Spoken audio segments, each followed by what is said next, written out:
relativamente bien. Amén. Sé que algunos van a ir después del culto a cenar, etcétera, pero si me extraña un poco, pastor, baja más la temperatura y después vais a estar mejor. Entonces, si hoy me alargo, me lo agradecéis. ¿Cuántos habéis traído Biblia? ¿Cuántas Biblias hay? ¿Una? ¿Un móvil? ¿Un cartón? ¿Tres? Vuélvete a la persona que tienes al lado y dile: trae la Biblia al culto.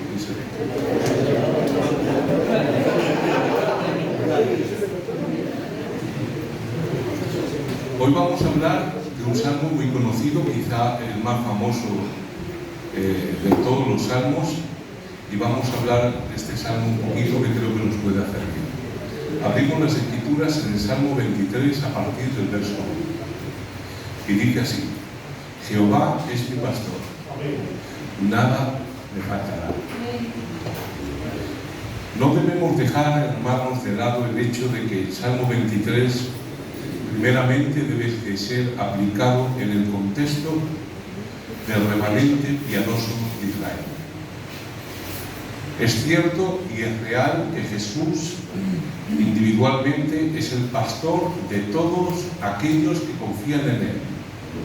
Pero leyendo este pasaje tenemos que entender que también el Señor es pastor de Israel, como Israel es su pueblo. En el Salmo 80 dice la Biblia que se habla del Señor como el pastor del pueblo de Israel. Por lo tanto, el Salmo 23, hermanos, permite ser aplicado implícitamente al pueblo de Israel, especialmente en el contexto de los miembros del Israel piadoso. En su prédica a Pentecostés o en Pentecostés, el apóstol Pedro, predicando, dijo, entre otras muchas cosas maravillosas, que David no solamente era un cantante, un salmista, David también era un profeta. Y por eso también hay que tener en cuenta el aspecto profético del Salmo 23. David no solamente fue el autor de salmos maravillosos, sino que también fue un maravilloso profeta que tenía una relación personal con el Dios de Israel, con su pastor. Por lo tanto, todo el Salmo 23 nos muestra de una manera asombrosa la historia de Dios con Israel.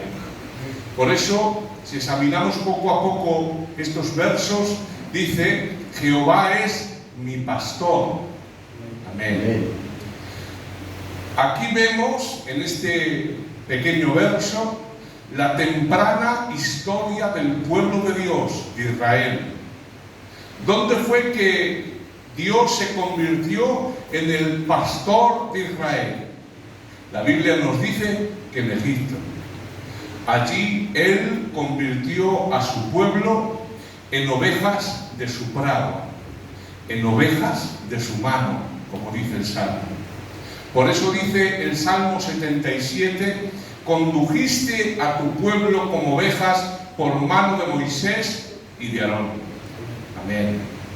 Primero, ustedes saben la historia, cómo José, Dios movió las circunstancias en su providencia para que descendiera a Egipto. Y más tarde dice la Biblia que toda la familia de José, unas 75 personas en total, bajaron a Egipto. Y durante muchos años, de esas personas que descendieron, de esa tribu de Israel, la Biblia nos dice que muchos años después Israel se multiplicó, y en el tiempo de la salida de los hijos de Israel de Egipto había 600.000 hombres, sin contar mujeres y niños. Algunos que entienden de la Biblia dicen que probablemente hubiera entre hombres, mujeres y niños cerca de 3 millones de personas. Y fijaos, Jehová es mi pastor, recordando la historia de Israel en Egipto y cómo los sacó. Y ahora dice el salmista: nada me faltará. Esa frase, nada me faltará, se aplica y describe el libro de Éxodo, cómo Dios protegió cuidó a la nación de Israel en la salida de Egipto, en su peregrinaje por el desierto durante 40 años. Por eso cuando el salmista dice, nada me faltará, se está refiriendo a ese pasaje en el cual Israel, cual rebaño de Dios, es sacado, es guardado, es protegido y es provisto de todo tipo de necesidades en el desierto. ¿Por qué? Porque después de que Dios convierte a Israel en su rebaño en Egipto, Él como buen pastor los saca para llevarlos a un lugar donde fluía leche y miel, a buenos pastos. Por eso dice el Salmo 78, hizo salir a su pueblo como ovejas y los llevó por el desierto como un rebaño, los guió con seguridad, de modo que no tuvieron temor. Haz un poquito de música. Durante la peregrinación a través del desierto, la Biblia nos dice que no faltó nada a Israel. Por eso dice en Deuteronomio 29, yo os he traído 40 años por el desierto, vuestros vestidos ni vuestro calzado se ha envejecido sobre vosotros. ¿Saben lo que significa esto? Que uno que salió con las zapatillas o con la túnica de Israel teniendo 20 años, cuando tenía 60, esa túnica y esas zapatillas estaban nuevas. Un niño que salió con unas sandalias del número 34 y tenía 3 años, 40 años después, cuando ese niño tiene 43 o 44 años, la sandalia crece y se adapta al niño y no se desgasta y su ropa no se rompe. Hermanos, dice la Biblia que cada vez que se levantaban por la mañana, Dios les daba maná. En una ocasión incluso les dio codornizos. Y la Biblia nos dice que durante 40 años había una roca misteriosa que los seguía y que se paraba a donde ellos acampaban. Y esa roca, de ella salían manantiales de agua. Por eso dice en Deuteronomio capítulo 2, Jehová tu Dios te ha bendecido. Estos 40 años que Él ha estado contigo, nada te ha faltado. Como el Salmo, nada me faltará. Para evitar que el pueblo muriera de hambre, haciendo datos estadísticos, calculando, se ha calculado que el pueblo de Israel hubiera necesitado todos los días 4.000 toneladas diarias de alimento, solo para un día. Esto implica que sería como 2 trenes de 1,5 kilómetros de largo cada uno, solo para un día en el desierto. Y sin embargo, cada vez que se levantaban por la mañana, Dios les daba todos los días de comer. Pero no solo eso, pastor. Hay cálculos que dicen que una persona, no como yo, fuertota, yo no soy gorda, una persona gorda, lo que pasa es que soy bajo para mi peso, lo dejamos ahí. Una persona de 70 kilos, peso pluma, en condiciones de calor árido, esto quiere decir en un desierto con temperaturas de 50 grados, andando solo 20 minutos al día, 20 minutos, necesita 3 litros de agua diario. Y la Biblia nos dice que se levantaban por la mañana, caminaban durante todo el día y acampaban. Hay cálculos que enseñan que una persona en estas condiciones en el desierto ronda los 8 litros diarios de agua. Y no cualquier tipo de agua, ustedes lo saben. Si usted solamente bebe agua en el desierto se muere, porque pierde demasiadas sales minerales. Es por esto que los beduinos e incluso los camellos, cuando están en esos lugares, comen sal, así como suena. De ahí las bebidas isotónicas que hay para cuando vas a hacer deporte. Porque usted no solamente necesita hidratarse, necesita reponer las sales minerales que pierde. En el desierto de Libia hace unos años se hizo una medición en el cual, mientras en el ambiente había 55 grados, la temperatura del suelo era 70 grados centígrados. Solamente les digo que una cerilla se prende a los 75 grados. O sea, si tú pones 75 grados, se prende sola. A esa temperatura está el suelo. ¿Y te piensas tú que el pueblo de Israel se le hinchaban los pies, le salían llagas, se encontraba enfermo? No. La Biblia dice que Jehová Dios era su sanador. Amén. No se les hinchaban los pies. Mirad, no sé cuánta cantidad de agua puedes llegar a echar en un terreno antes de que éste no afecte más. Si tú empiezas a echar agua en un desierto, te digo que no es el agua que echas, es que la tierra está tan seca que la absorbe. Pero este dato que te lo digo, 7 litros de agua una persona en un clima árido. Un camello puede beber de una sola sentada 135 litros de agua. Una bestia. 135 litros de agua un camello. 7 litros de agua una persona. 3 millones de personas. Miles y miles de cabezas de ganado. ¿Cuánta agua necesita? ¿Te crees tú que si vas a una fuente, había una fuente pequeña, y cuál era la cola que tenía que esperar? No caía un poquito, claro. La Biblia nos dice, hermanos, en el capítulo 8 de Deuteronomio, el Señor te guió a través del vasto y horrible desierto, lleno de serpientes venenosas y escorpiones. Te dio el agua que hizo brotar de la más dura roca. Y en el Salmo 78 dice, en el desierto partió en dos las rocas y les dio a beber torrentes de agua. Hizo que brotaran arroyos de la peña y que las aguas fluyeran como río. No salía una fuente, salía un río. Ya empezaron a salir miles y miles de litros de agua fresca y cristalina. Cuando caía el suelo, el árido desierto la bebía, pues estaba sediento. Pero era tanta el agua que salía que se empezó a formar un río en el desierto. De tal manera que de ese río bebían los hombres, bebían las bestias. Y así durante 40 años. Nada me faltará. No piensen que andaba por el sol, había una sombra, una nube, para que cuando andaban no les diera el calor, y por la noche una columna de fuego para que no hiciera frío.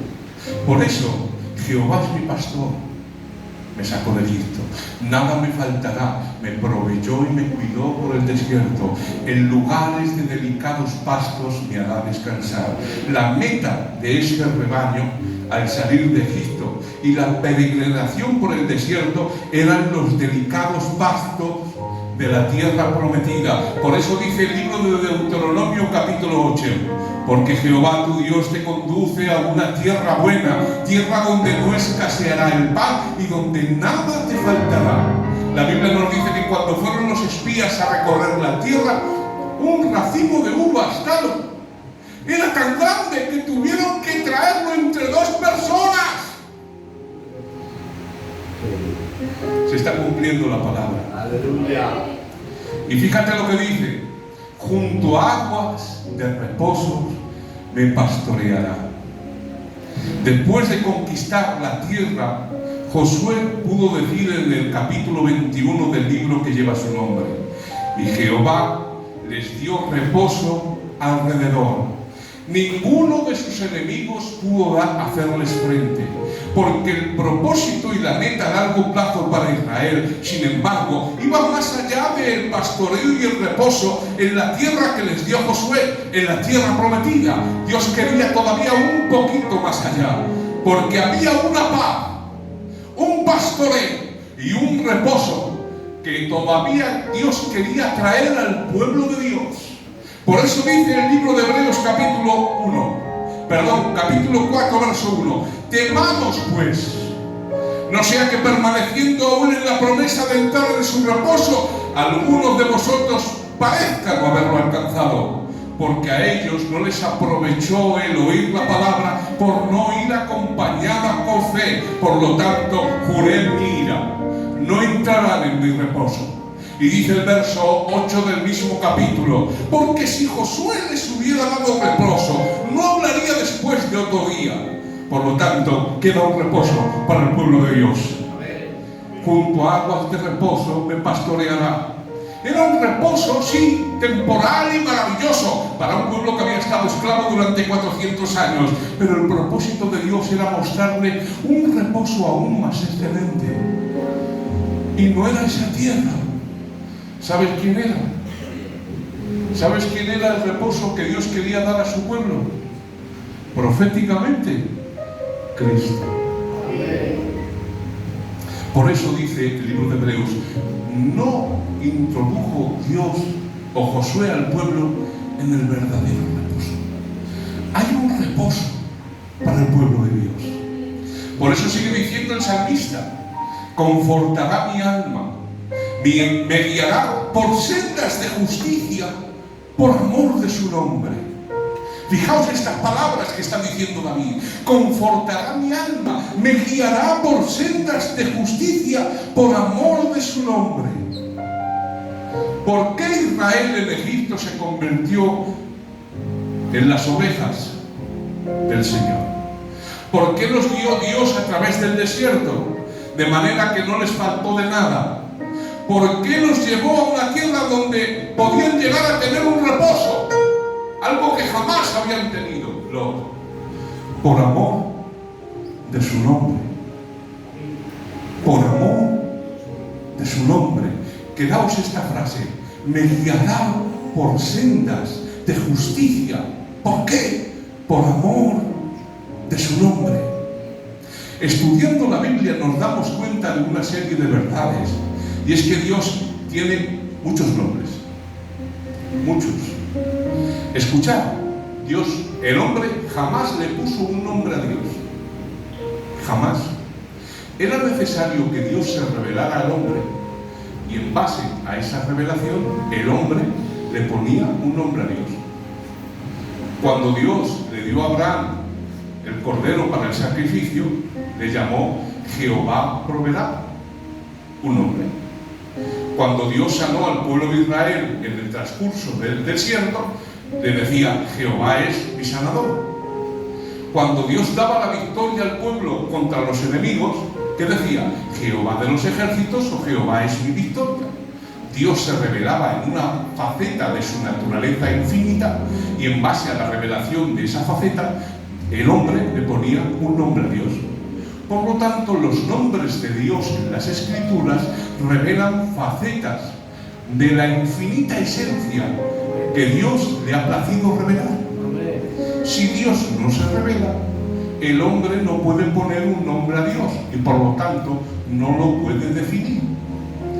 Cuando usted va a una joyería y dice: quiero un diamante para el Día de los Enamorados, yo creo de siempre que el mejor chocolate con churros, pero bueno. Y ahora dice: quiero un brillante, chico. Y alguien se piensa: bueno, ¿y qué es un brillante? Un brillante es una talla.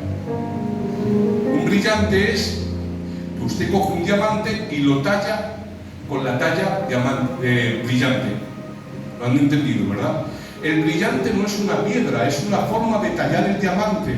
Por eso es un diamante con talla brillante. Y un diamante con talla brillante tiene de 50 a 75 facetas distintas. ¿Y cómo lo hacen?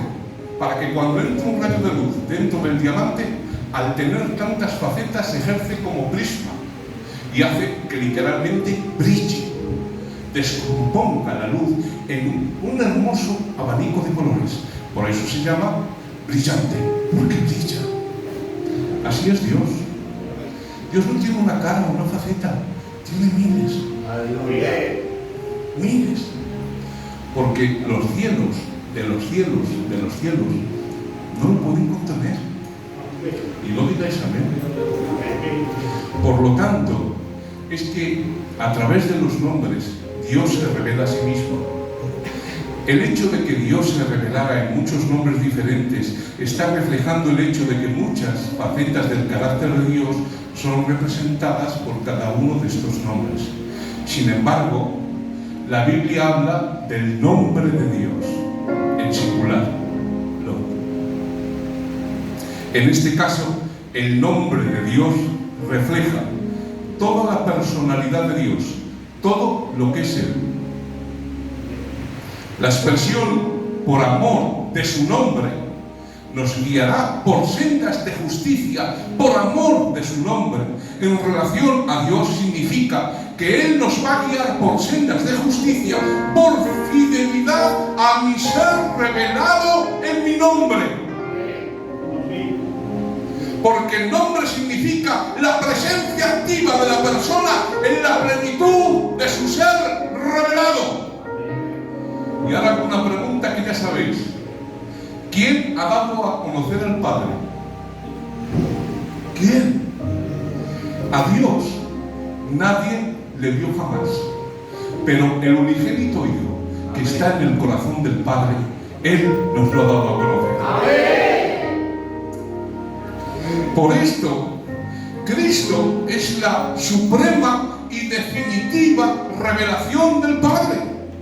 Por eso dice en el libro de Hebreos capítulo 1, Dios, habiendo hablado muchas veces y de muchas maneras a los padres por los profetas, en estos postreros días nos ha hablado a través de su Hijo, a quien constituyó heredero de todo, por quien asimismo hizo el universo, el cual siendo el resplandor de su gloria y la imagen misma de su sustancia, y quien sustenta todas las cosas por la palabra de su poder, y habiendo efectuado la purificación de nuestros pecados por medio de sí mismo, está sentado a la diestra de la majestad de Dios en las alturas, hecho tanto superior a los ángeles, por cuanto le dio mayor nombre que ellos. Dale ese aplauso a Jesús, que lo merece.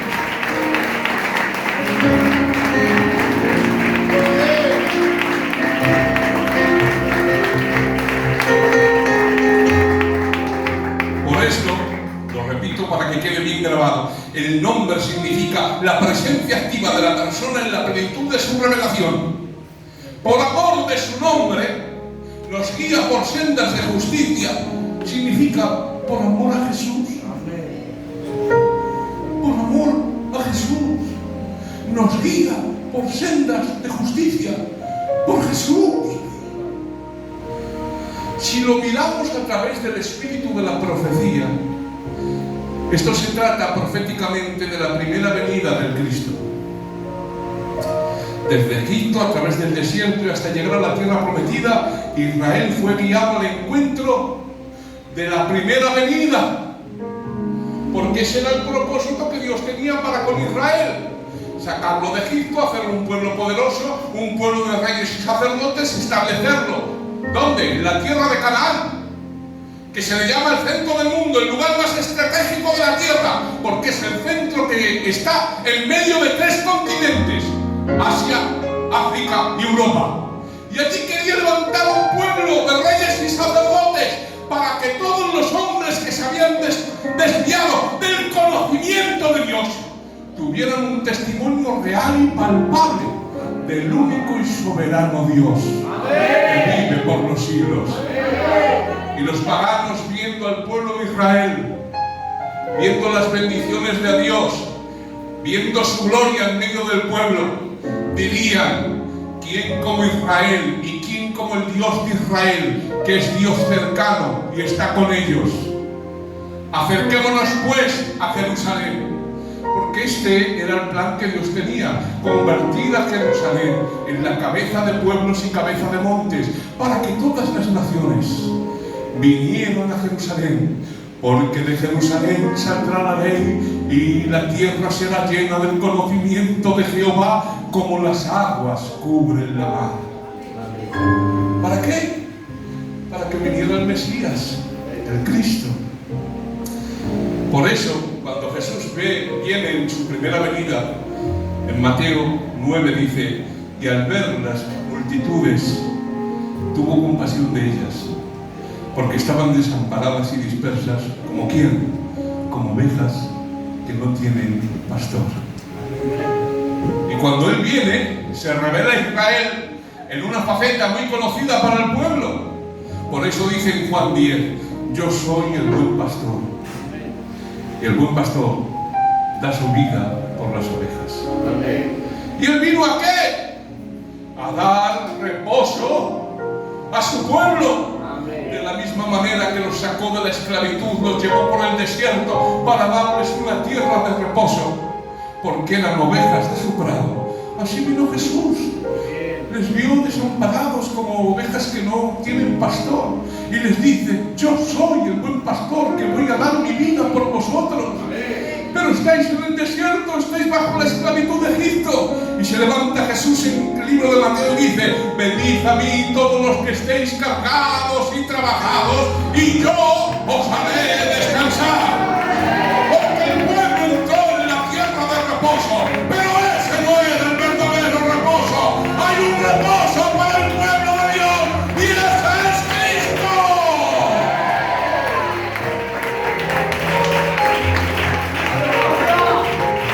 Por eso, Jesús es el cumplimiento profético del Salmo 23. Él es el buen pastor. Nada me falta. Cuando viene Jesús, hermanos, recapitulando un poquito, cuando el pueblo entra en la tierra de Israel, ustedes lo saben, entra en la tierra, se aposentan, pero con el correr del tiempo, el pueblo cayó en desobediencia y se convirtieron literalmente en ovejas descarriadas. Se dispersaron porque iban por sus propios caminos. Mirad qué salmo más terrible. Habla el Señor de ese periodo de tiempo en el Salmo 106. No destruyeron a los pueblos que el Señor les había señalado. Se mezclaron con los paganos y adoptaron sus costumbres. Rindieron culto a los ídolos y se les volvió una trampa. Ofrecieron a sus hijos y a sus hijas como sacrificio a los demonios. Y por ese motivo la ira del Señor se encendió contra su pueblo. Por eso la ira vino sobre ellos y fueron derrotados por los extranjeros, por los gentiles, que cayeron sobre ellos cual bestias salvajes. Primeramente los asirios cayeron sobre las 10 tribus de Israel y los llevaron cautivos a Asiria.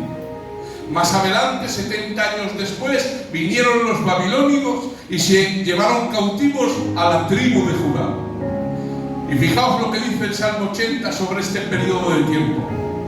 De Egipto trajiste una vid, expulsaste a los pueblos paganos y la plantaste, la limpiaste el terreno y ella echó raíces y llenó la tierra.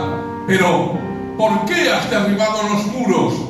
Todos los que pasan le arrancan uvas, los animales salvajes la devoran. ¿Por qué? Porque el pueblo se desperdigó. Empezaron a desobedecer y a rebelarse contra el Señor su Dios, contra el pastor que los había cuidado. Pero dice la Biblia que el Señor tuvo misericordia de ellos. Yo hubiera dicho amén. El Señor tuvo misericordia de ellos. Verso 3. Los guías por sendas de justicia, por amor de su nombre. No los abandonó, siguió trabajando con ellos. Por eso dice la Biblia que los sacó de la cautividad babilónica y los llevó de nuevo a las praderas verdes de la tierra de Israel. ¿Por qué? Por amor a su nombre, es decir, por Jesús. Porque Jesús tenía que venir como el buen pastor que su vida daba por las ovejas. Él debía venir para apacentarlos y traerles justicia. Los guía por sendas de justicia, por amor de su nombre. Y mirad lo que dice Jeremías capítulo 33. En aquellos días, dice el Señor, y en aquel tiempo haré brotar a David un renuevo ¿de qué? De justicia. Y hará juicio y justicia en la tierra. Los guió por sendas de justicia, por amor de su nombre. En aquellos días Jerusalén habitará segura y se le llamará Jehová, justicia nuestra, porque así ha dicho Jehová: no faltará David varón que se siente sobre el trono de la casa de Israel. Amén. Ellos eran llevados a la justicia, los guiará por sendas de justicia. Por eso, el nombre que estaba escrito sobre la cruz de Cristo era este: Jesús de Nazaret, Rey de los judíos. Porque no había profetizado el Señor que de la vara de David, de la casa de David, se sentaría uno en el trono de David su padre y guiaría al pueblo por justicia. Se cumplió. Y ese fue el punto culminante de la primera parte de la historia de Israel. Los judíos fueron llevados a cautividad y fueron traídos de nuevo a su patria. Los llevó esto al Mesías, a la primera venida. Pero estaba profetizado que Él los llevaría por sendas de justicia por amor de su nombre. Su nombre y su justicia eran la meta de todas las promesas que les habían sido hechas. Únicamente Jesús es la justicia válida delante de Dios. Y mirad lo que dice el verso 4. Aunque ande en valle de sombra de muerte, no temeré mal alguno, porque tú estarás conmigo. Tu vara y tu callado me infundirán aliento. Entre los versículos 3 que hemos leído y el 4 que acabamos de leer, se encuentra una extensión de tiempo de casi 2000 años. Me guiarás por sendas de justicia por amor de su nombre. Y sigue diciendo: aunque ande en valle de sombra y de muerte, no temeré mal alguno, porque tú estarás conmigo. Tu vara y tu callado me infundirán aliento. El tiempo de la dispersión entre las naciones, de la persecución y del holocausto, ese es el valle de sombra de muerte. Es el tiempo en el cual Israel fue esparcido por las naciones, fue perseguido e incluso vino el holocausto, pastor. Israel en la diáspora fue el valle de sombra de muerte. Y tienes que notar la diferencia. Salmo 23, verso 3: confortará mi alma, me guiará por senda de justicia por amor a su nombre, y aunque ande en valle de sombra de muerte. Amén. Entre esos dos versos, 2000 años de diferencia. Porque entre medio de esos dos versos se encontraba la primera venida del Mesías. En su primera visitación, el pueblo de Israel rechazó a su Mesías y no le quiso como pastor. Por eso cuando les preguntó Pilatos: ¿y qué de este hombre? No queremos que este hombre reine sobre nosotros. El resultado del rechazo de Jesús fue la dispersión entre las naciones. Lucas habla de la profecía que el mismo Cristo habló al pueblo en el capítulo 21 del libro de Lucas. Y dijo Jesús que a causa de haberle rechazado a Él como el buen pastor, serán llevados cautivos a todas las naciones. Jerusalén será hollada hasta que se cumplan los tiempos de los gentiles.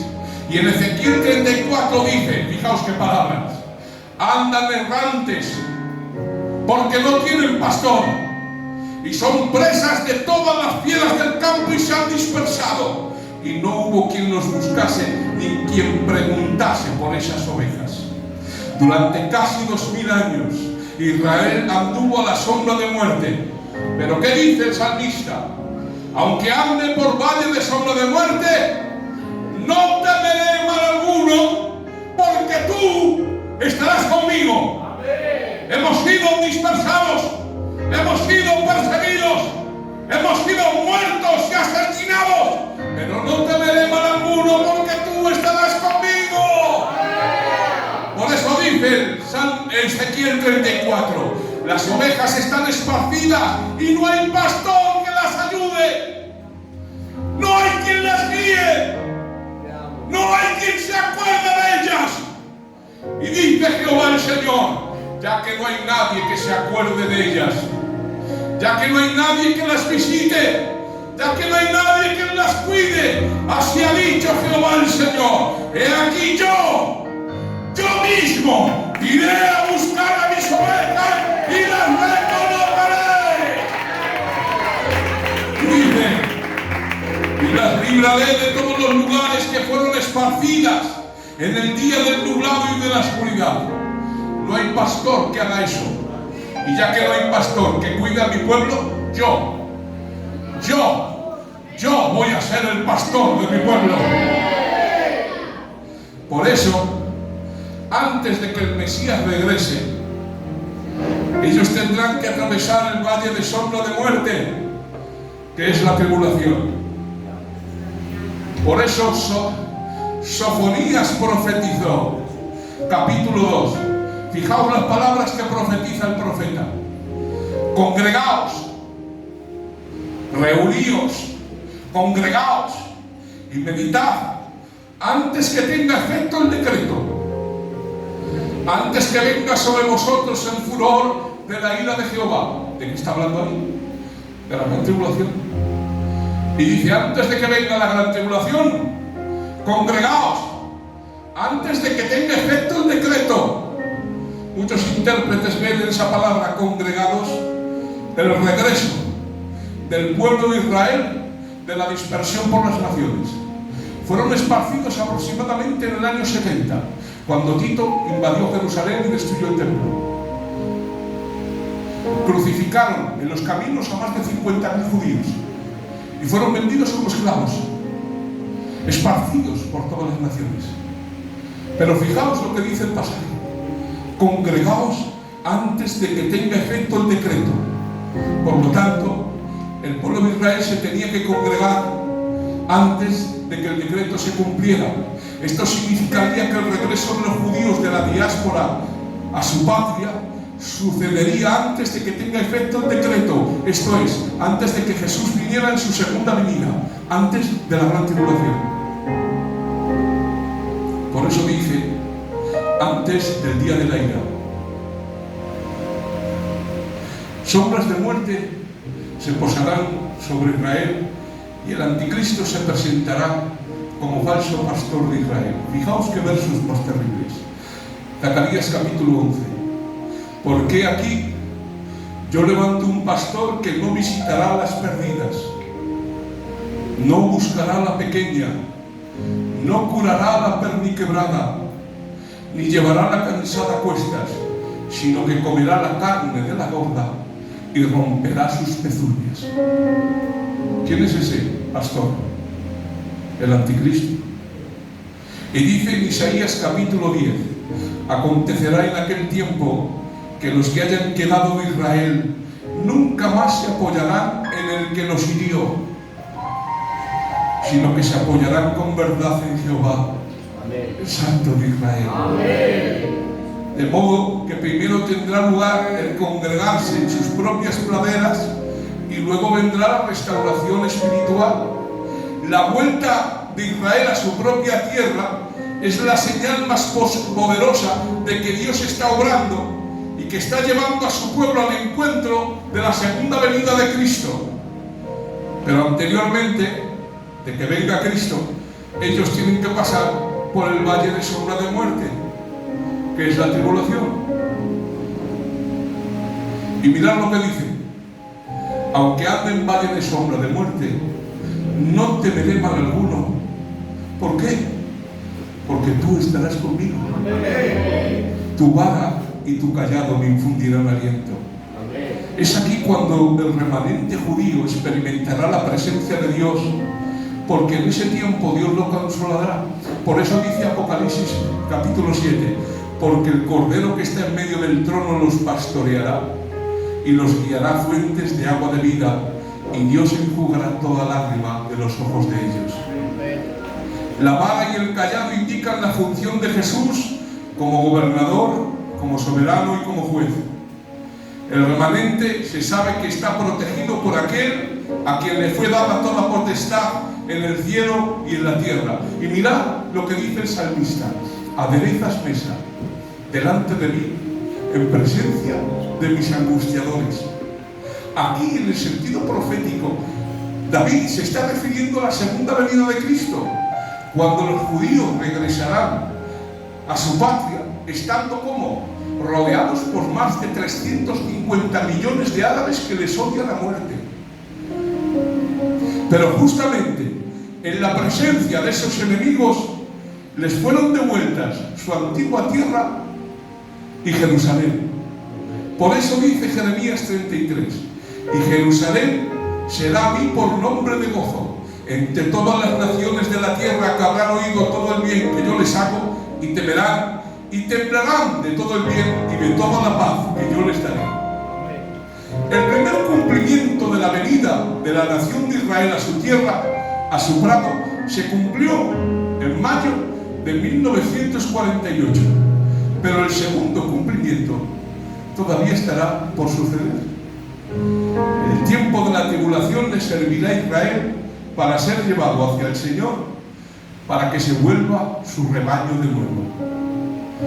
Por lo tanto, aderezas mesa delante de mí en presencia de mis angustiadores, significa que Dios quiere preparar una mesa a Israel en presencia de todos sus enemigos.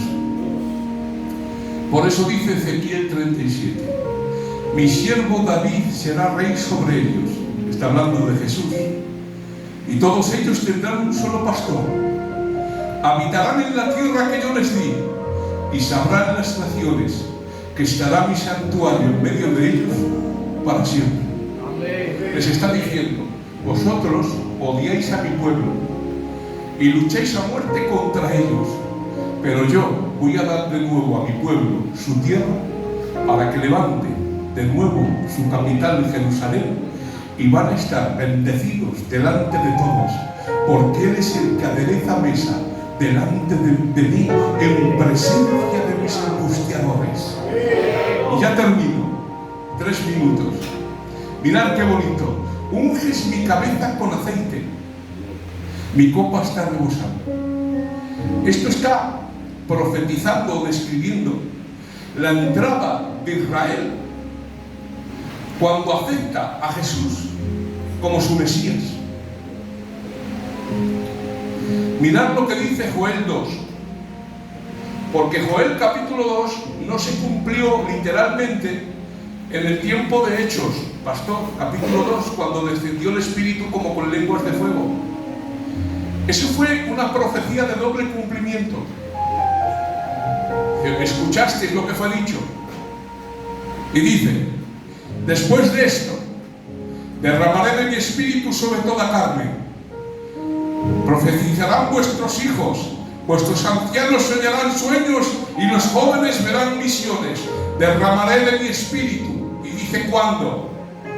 ¿Cuándo? Haré prodigios en el cielo y en la tierra. El sol se convertirá en tinieblas, la luna en sangre, antes de que venga el día espantoso de Jehová. Y todo el que invocare el nombre del Señor será salvo. Amén. El sol se oscureció en el Pentecostés y la luna se convirtió en sangre. No, porque esa profecía es para el tiempo de la tribulación.